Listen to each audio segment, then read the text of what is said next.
Fala meus amigos, tudo bem com vocês? Meu nome é Eder Vieiras, aqui é o nosso canal Conhecendo Lugares Brasil.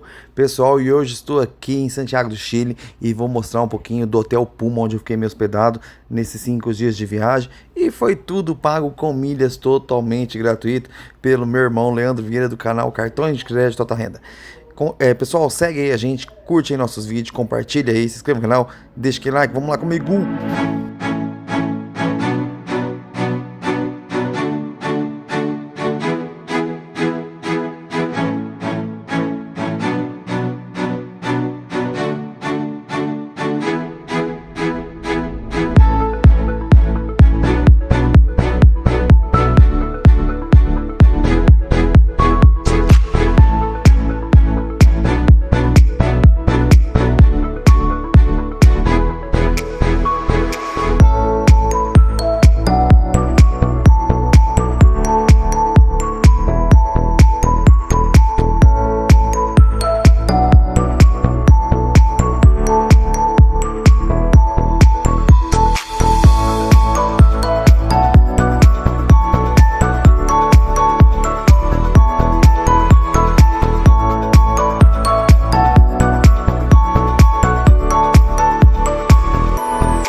Pessoal, então essa aqui foi nossa viagem em Santiago do Chile. Nos hospedamos aqui no Hotel Pullman. Se vocês gostaram do vídeo, compartilhe, inscreva no canal, deixa aquele like. Valeu, obrigado, fiquem com Deus.